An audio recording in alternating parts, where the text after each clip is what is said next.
Welcome to the only daily podcast focusing on compliance news of the day. Each morning, start your day with a cup of coffee and Tom Fox, the voice of compliance, to hear about 4 of the top compliance, corruption, or leadership stories you will need to start your day. The Daily Compliance News is a production of the Compliance Podcast Network.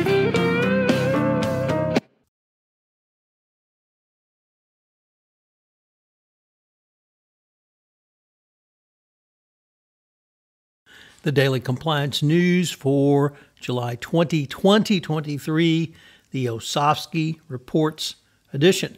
We begin with that story from the Wall Street Journal, Risk and Compliance Journal. Dylan Tokar reporting that Lisa Osofsky, the director of the Serious Fraud Office, has spoken about the institution's annual report, which was released this week. She pointed out wins and convictions, such as securing the UK's largest penalty for a corporate criminal conviction ever against commodities trader Glencore, recovering 95 million pounds plus in funds linked to criminal activity. But she was also upfront with the many challenges facing the economic crime-fighting agency, including the operational changes following the collapse of its investigation into Unoil and troubles of staff hiring and retention.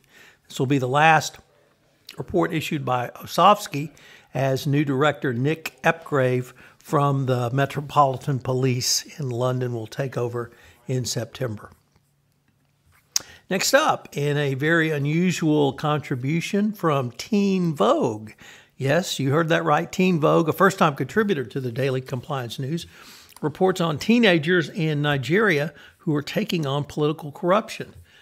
They basically want to know, or want the government to stop stealing from the people of Nigeria. And with the crippling economic turndown and the inconvenience of cash scarcity, the teenagers are part of the group that's leading the fight against corruption.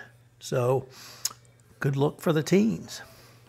Next up from the Financial Times, the United States Department of Justice Antitrust Division, or as Mike Volkov would say, the division, has issued new guidance around antitrust mergers and acquisitions, and it puts private equity and tech deals in focus.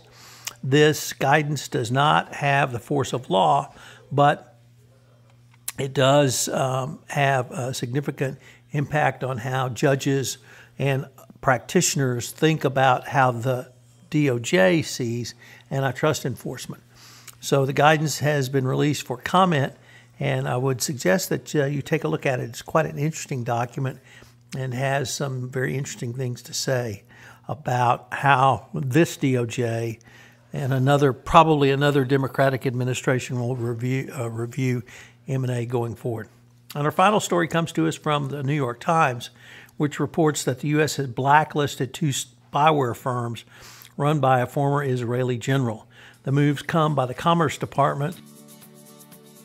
The Daily Compliance News is a production of the Compliance Podcast Network and a proud member of C-Suite Radio. Thanks so much for listening. I hope you'll join me again tomorrow.